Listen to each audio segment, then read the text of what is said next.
Shabbat Shalom, Haverim. Shabbat Shalom, Legulam. Shabbat Shalom, meu irmão. Shabbat Shalom a todos. Estamos em mais um Shabbat para estudarmos a porção semanal que o Eterno deixou com Moshe. A Torá, todos nós sabemos que ela foi feita, ela foi criada, ou ela surgiu antes de tudo, antes da fundação do mundo em que conhecemos, no qual conhecemos.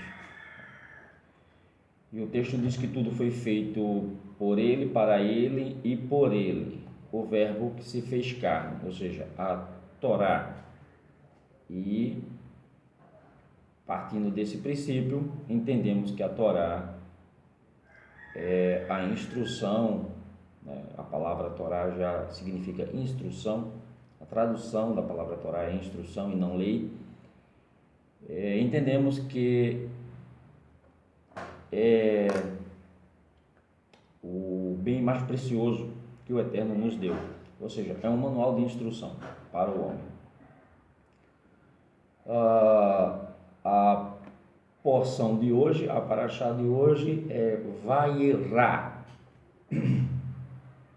Vayirá, que quer dizer e apareceu, ou apenas apareceu.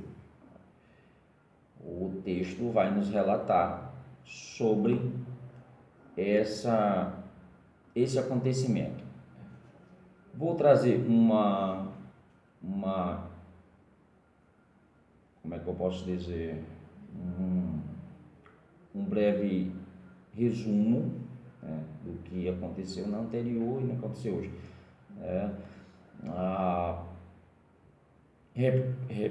Recapitulando, né, na nossa última semana nos foi contado como Hashem comandou Abraão a deixar sua casa em Harã, a terra de seu pai.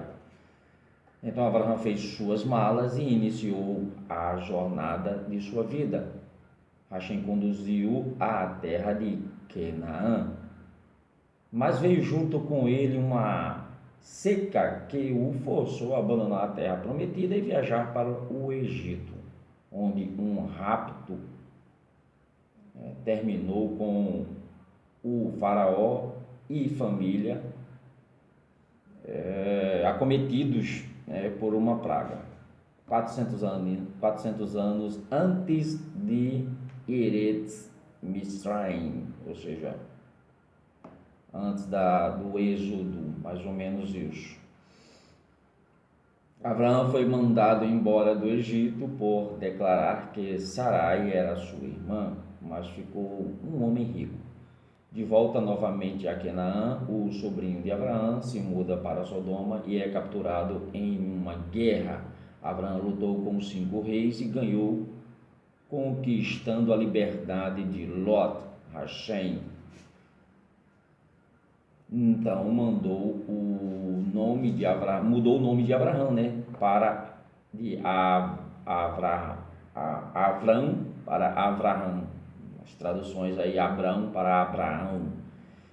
A letra B e a letra V, ela tem o mesmo formato, ela só muda, né, com um sinalzinho. E não sei por que acharam que era B e não V, né, os tradutores. E o de Sarai para Sara. E prometeu que num futuro próximo, eles iam ter um filho. A paraxá Vayirá inicia relatos e episódios em que Abraão, apesar de seu extremo desconforto pelo recente Brit Milá, a circuncisão, né, procura receber os viajantes que ele vê de longe. Neste dia tão quente, aqueles que ele pensa serem 3 homens, mas que na verdade são 2 anjos, né? E o outro é o próprio Hashem. Assim entendemos.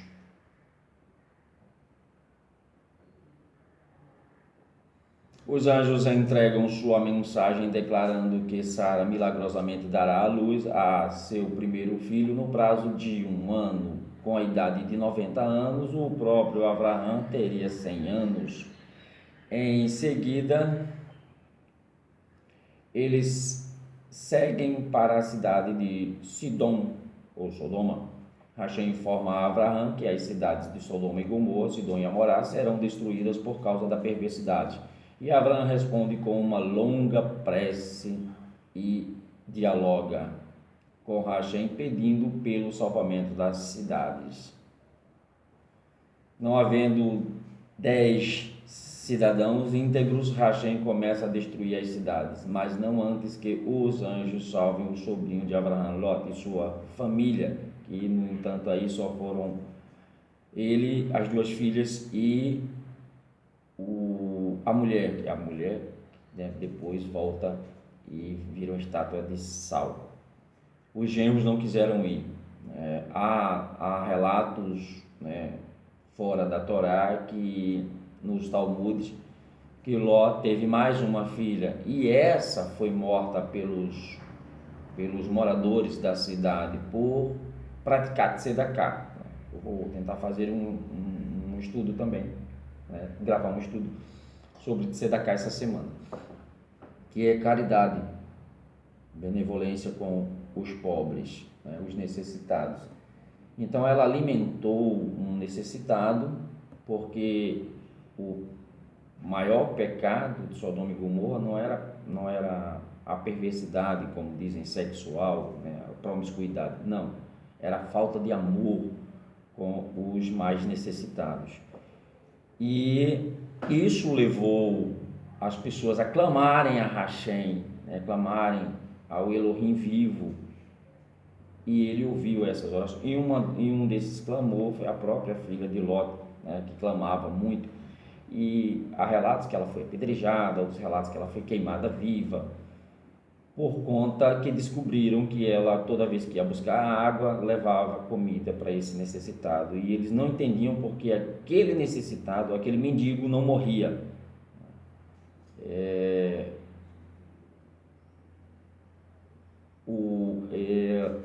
Yeshua, né, ele traz 2 analogias, uma em relação ao fim dos tempos. Ele assemelha com os dias de Noé, e também assemelha com os dias de Sodoma e Gomorra, ou seja, a perversidade, a falta de fé, né, a promiscuidade da época de Noé, né, e assim, nenhuma responsabilidade com os assuntos do Eterno, e a falta de amor também, a falta de caridade da época de Sidom e Amorá, que eles preferiam trabalhar, fazerem trabalhos domésticos e pesados, do que dar esse trabalho para uma pessoa que fosse necessitada. Hoje isso está acontecendo já, né? Não só a falta de fé, não só, né, o povo só pensar no material, mas também estão começando a não querer mais ajudar os necessitados. Está aí o plano da nova ordem mundial, né, de extermínio populacional, porque eles querem exterminar as castas indesejáveis. Isso aí inclui pobres, prostitutas, drogados, mendigos, analfabetos, pessoas que têm doenças, né, que eles mesmos implantaram, e aí eles querem reduzir a população uns 85% menos, né, de 7 bilhões aí para 500 milhões. E só vai ficar os bonitinhos, os saudáveis e os riquinhos, porque a indústria, né, a tecnologia vai substituir a mão de obra, as comidas, né, as plantações vão ser tudo, eles estão preparando tudo para isso. Se esse tempo vai chegar totalmente como a gente acha que vai, não sei, né, mas que Yeshua pode voltar antes dessas coisas acontecerem. não sabemos, mas que está caminhando para isso, está. Se você não enxerga, paciência.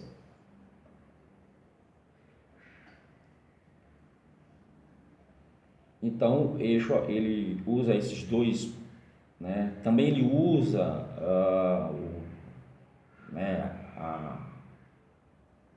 o Jonas, né, em relação ao peixe, os 3 dias, 3 anos, tudo são simbolicamente e tudo aconteceu para que Yeshua usasse essas analogias. O que é que acontece, né? Não havendo 10 cidadãos íntegros, Hashem começa a destruir as cidades, mas não antes que os anjos salvem o sobrinho de Abraão, Lot e sua família da destruição, acreditando que o mundo inteiro havia sido destruído. As 2 filhas de Lot embebedam o pai para que ambas possam ficar grávidas dele, e cada uma acaba tendo um filho. Isso não deu certo não, apesar de a gente entender o lado delas. Elas olharam, ao redor dela tudo estava pegando fogo, né? Elas não tinham uma visão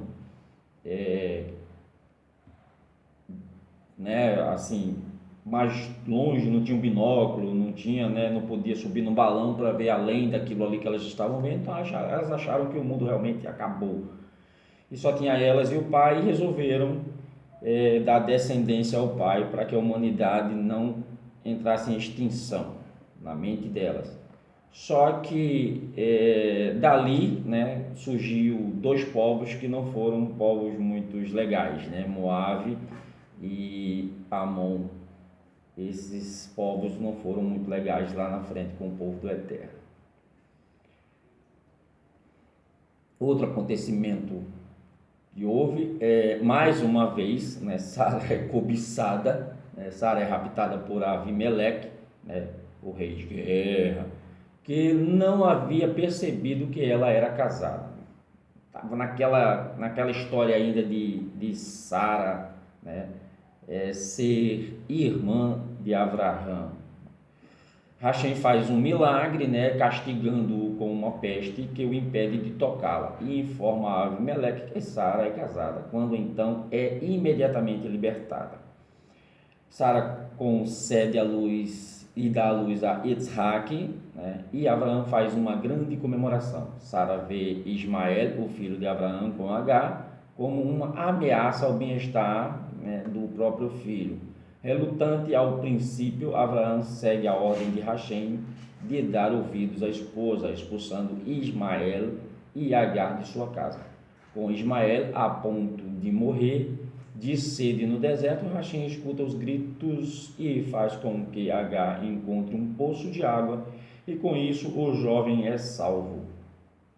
Abraão celebra um pacto com Avimeleque na cidade de Beersheba, e vivem em paz por muitos anos. A porção da Torá conclui com a Akedah, o altar, o 10º e último teste de Abraão, no qual ele demonstra sua fé absoluta à ordem do Criador, de oferecer seu amado filho Yitzhak em sacrifício. Akedah. A gente vai para a mensagem da Parashá, que ela é muito interessante, essa mensagem, e a gente vai fazer uma analogia aí com alguns episódios que aconteceram na vida do Mashiach. Na história da Akedah, sacrifício de Yitzhak, nós encontramos a citação de 2 animais. O primeiro a ser lembrado é um carneiro, o qual associamos com a data de Rosh Hashanah, isso no judaísmo. O segundo é bem menos lembrado, é o Hamor é burro, Hamor, que Abraão levou no caminho. Será que alguém saberia dizer qual é a importância do burro de Abraão nessa história? Quando a gente lê o texto, vemos que o próprio Abraão, ele não permite que seus servos, né, carreguem o burro com aquilo que ele precisa. Ele mesmo o faz.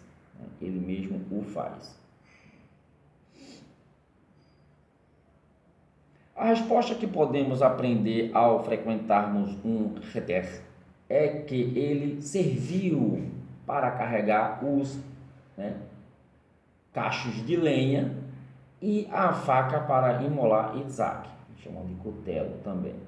Então, qual é a utilidade de contarmos sobre o Hamor, o burro? Afinal, nem Abraão e nem Isaac montou nele. O burro levou a lenha e o cutelo, né, e a faca.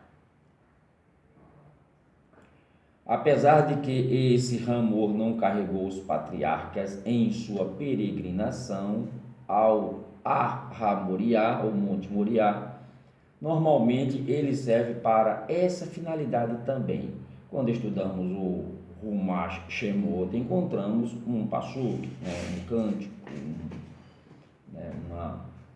uma harmonia, ou seja, uma poesia, que descreve como Moshe Rabinu utilizou o Hamor para carregar sua esposa e filhos ao seu destino. Moshe é Moisés, tá? Rabinu quer dizer profeta, né? E então, ao pesquisarmos mais longamente no Tanakh, encontramos a citação que trata de um Hamor que não carregou a carga ou a esposa e os filhos, mas sim o próprio dono. Quem será? Esse é o Hamor de Mashiach. Lembrou da passagem agora, quando Mashiach entra em Jerusalém, né, montado num jumentinho, num burro? Pois é, isso já aconteceu. Para o judaísmo não aconteceu ainda, né?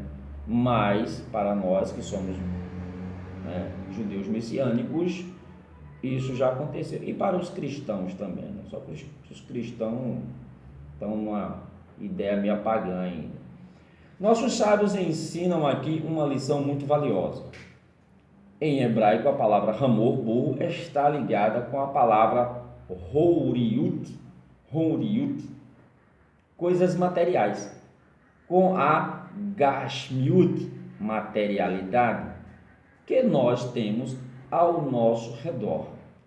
Porém, a nossa Nefesh, ou no plural, né, Neshamot, almas, não estão, quando se trata de várias pessoas, né, mais de uma pessoa, não estão no domínio da Gashmiut. Nossa Nefesh está no domínio de Rukniut, ou seja,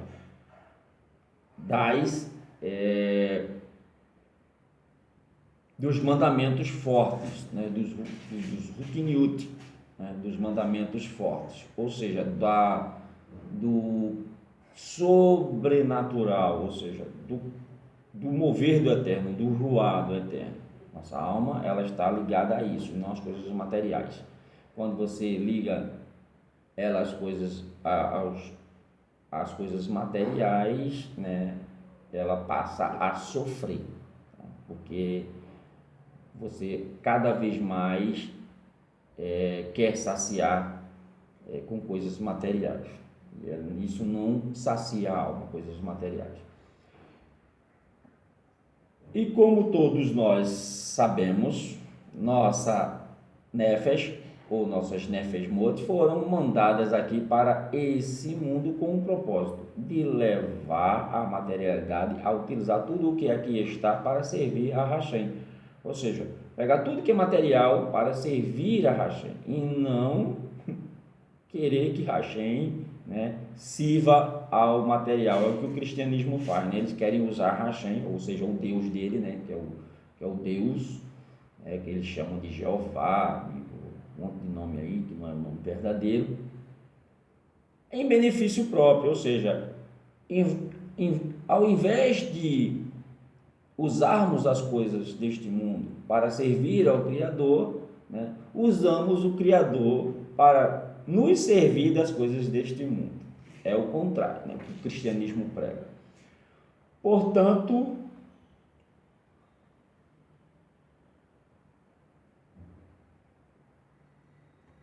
usando o Hamor para carregar cargas, significa que estamos usando a materialidade para servir a Hashem.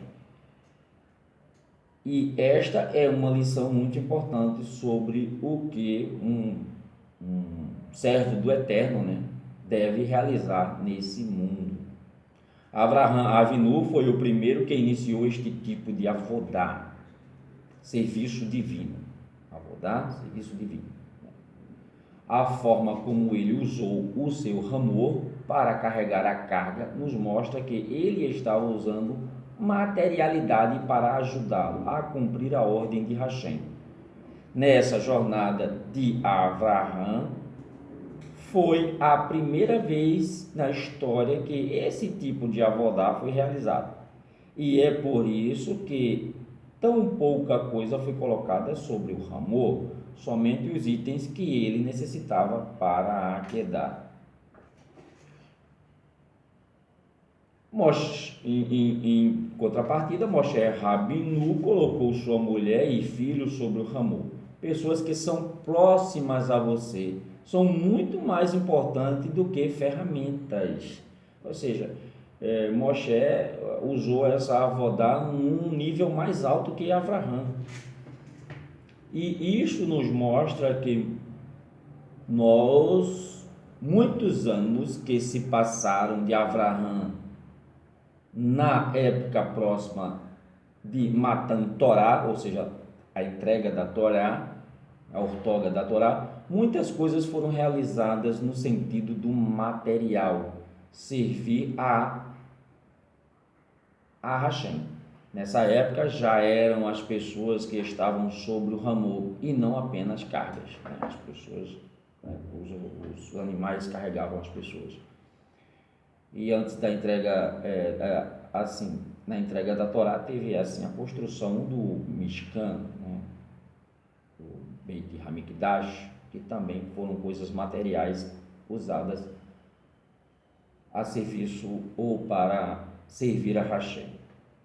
Porém, ainda estamos falando sobre a família de Moshe e não sobre Moshe mesmo. E isto nos mostra o quanto o mundo ainda precisa trabalhar duro para estar sobre o ramor, realizando mais mitzvot por intermédio da materialidade no serviço de Hashem. Ou seja, o Mashiach, ele andou sobre o ramor, mas Moshe não ousou fazer isso. Ele usou o ramor para carregar aquele bem mais precioso que ele tinha, que era a sua família. Quando descrevemos a Geulah, nossos sábios dizem que Mashiach, ele mesmo montará sobre o ramor. Isso já aconteceu. Então todo o mundo estará sendo usado para o propósito ao qual ele foi criado, servir a Hashem. E nesse dia a terra toda estará cheia do conhecimento de Hashem, assim como a água preenche o oceano. Que seja em breve esses dias, né? Já que o Mashiach já veio, esperamos a sua volta. Vamos contar uma história aqui, uma midrash. Uma vez um dos alunos de Rabi Akiva ficou gravemente doente. Todos os seus sábios mestres estavam ocupados estudando e ensinando Torá, nenhum deles teve tempo para visitar o doente. Eu creio que eu já contei essa história aqui, vou contar de novo. Quando Rabi Akiva ficou sabendo que um de seus alunos estava de cama, doente e completamente sozinho, largou todo o seu importante trabalho, seus estudos e aulas. Vou visitá-lo, disse ele. Quando entrou no quarto do doente, Rabi Akiva notou que o chão estava cheio de pó. Varram, disse aos alunos.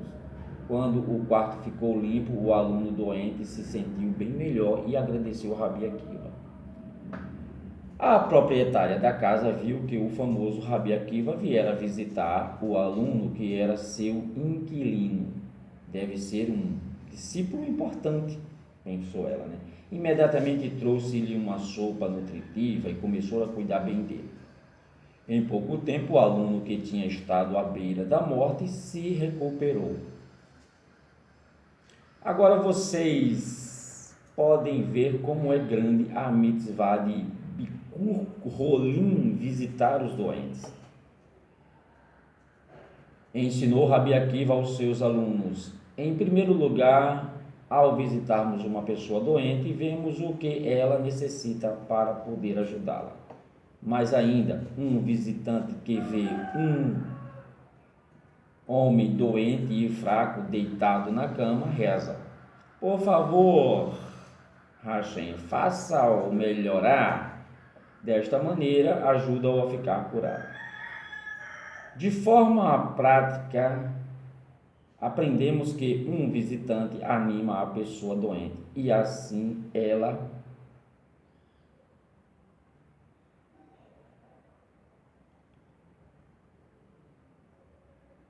para de pensar em suas dores e sofrimentos. Ajudando em sua recuperação, olhando por suas necessidades, também ajuda que outros cuidem e deem atenção àquele que está necessitado. Completando o Zohar, diz que ele reparte o fardo, levando embora uma parte da doença. Não é à toa que o Mashiach carregou sobre ele as nossas doenças, fraquezas, sofrimentos e pecados. Agora, Haftarah, bem rapidinho a Haftarah. Assim como a nação de Israel começou a existir através do milagre do nascimento de Isaac, de uma mãe idosa, assim também Hashem assegura como continuidade com inúmeros milagres ao longo da história. A Haftarah desta semana narra alguns dos milagres que os profetas Elihá realizou. Vejamos quais são. Em um momento, a viúva do profeta Ovadia é salva de um credor implacável quando seu último jarro de azeite é abençoado de forma miraculosa. Com esse pequeno cântaro, ela consegue encher todas as vasilhas que ela tinha em casa com azeite, e assim ela logra êxito em conseguir dinheiro para pagar todas as dívidas. Em outro momento, Elihá promete a seus anfitriões anciãos um filho que haveria de nascer. Ainda neste mesmo ano, o filho nasce e cresce, porém um dia fica doente, sofre um colapso e cai morto. A mãe Hulamit vai procurar Elihá vem com ela e ressuscita o menino. Qual a relação da nossa Haftarah com a porção desta semana? Exemplo de atitude. Apesar de que Abraão e Sara eram ambos idosos, Hashem lhes deu um filho de forma semelhante à da Haftarah desta semana. Hashem abençoou a mulher, Hulamit, e seu marido com uma criança. Por que então a Haftarah começa com um incidente completamente diferente? Um milagre do óleo enchendo vasilhas após vasilha, até que a pobre viúva do profeta Ovadia enriquece. E qual é a conexão entre as três mulheres? A resposta é que elas eram extremamente caridosas, até mesmo atualmente. Sara é o modelo da mulher judia. Sua vida era uma constante ocupação com as visitas e ensinando a elas sobre Hashem. A esposa de Ovadia, descrita na Haftarah, é Shulamit. Também era heroínas de bondade. Todas as três exemplificam o modelo da mulher judia ou da mulher que quer servir a Hashem para todas as gerações.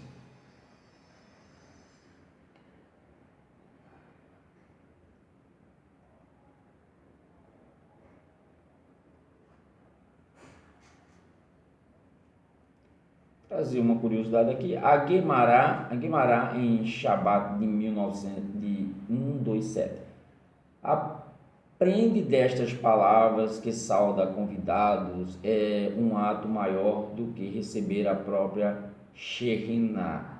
E por que é assim? Porque quando alguém recebe seu amigo ou um dignitário como convidado, não é um grande feito tratar o convidado com entusiasmo e carinho, talvez devido a uma relação de proximidade entre eles ou até mesmo devido à posição exaltada do convidado. Contudo, quando alguém recebe calorosamente o filho de seu amigo, alguém de que ele não possui nenhuma relação. Isto demonstra um verdadeiro interesse por seu amigo, desde que todos nós somos Bani e Hashem, filhos de Hashem, Bani, Hashem, Lashem, filhos de Hashem.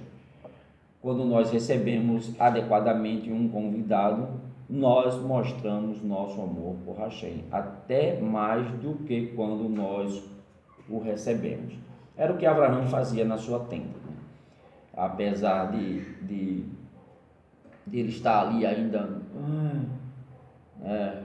com as dores lá da Brit Milá, né, que foi a circuncisão, ele pulou da cadeira para receber os 3 homens, né, e o mais importante ali é que ele disse pão e água. Ele promete pão e água, diz que vai buscar pão e água. E o que é que ele traz? Ele traz um banquete. É bom a gente, quando dizer que vai fazer uma coisa, fazer além daquilo que dizemos que vamos fazer. Ele faz bolos, ele faz queijo, coalhada, leite, ele assa um carneiro, ou seja, faz um banquete para aqueles homens. E aqueles homens, quando chegam em Sodoma e Gomorra, que chegam na casa de Ló, comem de novo. Ou seja, anjo come muito, tá? Melahim come muito. E essa é uma coisa que devemos aprender. Toda vez que um Melahim aparece a alguém, eles comem junto com a pessoa. Isso aconteceu com Gideão, isso aconteceu com a mãe de Sansão. Toda vez que um Melahim traz uma mensagem, um anjo, o mensageiro traz uma mensagem, eles comem junto com os humanos. O jeito de Hashem de fazer a Tzedaká, Bereshit 18, 19. Qual é o significado do pasuk? Tu devera andar frente ao teu Hashem, e por acaso é possível para um ser humano andar à frente de Hashem, que é descrito como o fogo que consome? É possível. Porém, o significado disso é que nós devemos seguir os atributos de Hashem. Portanto, vejamos como, segundo o Talmud Soltar 1,14, devemos fazer. Hashem veste ao desnudo, como está escrito. E Hashem fez para Adão e sua esposa casacos de pele e vestiu eles. Bereshit 3:21. E assim também nós devemos vestir ao desnudo. Hashem visita o doente, como está escrito, e Hashem apareceu para ele, Abraão, na planície de Manré, e assim também nós devemos visitar o doente. Hashem conforta o enlutado, como está escrito, e isto veio a acontecer após a morte de Abraão, que Hashem abençoou a Isaac, seu filho. Bereshit 25:11. Assim também nós devemos confortar o enlutado. Hashem sepulta o morto, como está escrito, e ele sepultou a ele, Moshe, no vale, Devarim 34:6. E assim também nós devemos sepultar o morto. O Mashiach, ele praticou tudo isso. O que veio acontecer após essas coisas? O Midrash Rabbah apresenta a seguinte Agadá sobre esse passuco. Yitzhak e Ismael estavam enganjados em uma discussão. Ismael disse para Yitzhak: eu sou mais querido para Hashem que você, pois eu fui circuncidado na idade de 13 anos, mas você foi circuncidado quando bebê e não pôde recusar. Ao que Yitzhak contesta: tudo o que você deu para Hashem foram 3 gotas de sangue, porém, veja, eu estou agora com 37 anos e se ainda Hashem desejasse de mim que eu fosse sacrificado, eu não recusaria, disse o santo abençoado, abençoado seja ele. Este é o momento. A lição que podemos tirar dessa Midrash, a Agadá, é de que judaísmo não é um problema de consciência histórica, ou de perspectiva, ou de ética, ou de comportamento, e sim um estado de ser. Ou seja, tiramos a palavra judaísmo aí e colocamos servo do Eterno, né? E este é o significado mais profundo da discussão entre Ismael e Isaac. Quando um filho do Eterno é circuncidado, hoje não se precisa mais, né? Acredito que não se precisa mais, por conta dos ensinamentos de Paulo e os ensinamentos de Yeshua, e por conta, né, teve lá de Yohanan, o emissor, ele está completamente inconsciente do significado do que ocorreu, mas esta não é a experiência e é precisamente o que o pacto da circuncisão significa. Com a circuncisão, o judeu, né, no caso, diz: eu defino o meu relacionamento com Hashem não pelo que eu penso, sinto ou faço, mas pelo fato do meu, né, da minha tradição. Um fato que igualmente se explica é um neném de 8 dias e um sábio de 80 anos. Não tem diferença nenhuma. Não tem diferença nenhuma. Yeshua foi ao 8º dia. Yeshua foi ao 8º dia, ou seja, ele cumpriu todas as instruções que o Eterno. Mas desde então que ele se tornou homem e foi o Cordeiro único, né, e sem pecado, sem manchas, ele nos livrou de algumas instruções que usam práticas na Torá, né? Porque aí então aplica-se a Torá na sua totalidade. O que é que Hashem diz na Torá? Eu observo o final. Para mim, o mais importante é o final dos dias do homem e não o começo, não o início. Se uma pessoa começa a fazer boas obras e antes da sua morte ela começa a praticar más obras, o Eterno vai levar em conta o final da vida delas. Ou seja, os dias que ela praticou bondade não superarão os dias que ela praticou maldade. Mesma coisa, se ela começou a praticar a maldade, mas se arrepende e começa a praticar a bondade, né, os dias de maldade não superarão os dias de bondade no final. Ou seja, o Eterno leva em conta o final, os últimos dias do ser humano, e não o começo, porque ele não pode voltar atrás na sua palavra quando ele deu livre escolha para o homem. O homem é livre para escolher o que quer. Então ele tem o direito de se arrepender, como ele tem o direito também de se arrepender de fazer a bondade e começar a fazer maldade. Só que aí é um problema dele. Terminamos aqui a paraxá de hoje. E apareceu, quem foi que apareceu? O Eterno que apareceu a Moshe. Ali no finalzinho, né, vemos a Sodoma e Gomorra sendo destruída, né, e o sacrifício de Isaac, né. Alguns não aceitam isso, mas eu aceito, eu creio que aquela passagem ali, né, de Abraão e Isaac no Monte Moriá nada mais é do que uma profecia do que viria a acontecer com o Mashiach. Não tem como não fazer a semelhança. Não tem como. O cristianismo aceita isso, né? Mas, como eu disse, né, eles usam a Bíblia, mas não creem nela na sua totalidade.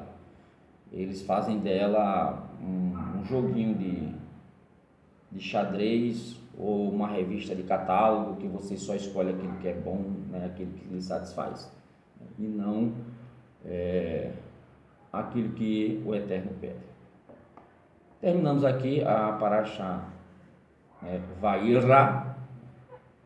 Um Shavua Tov para todos vocês, uma ótima semana, né? E vamos terminar com a Birkat Kohanim.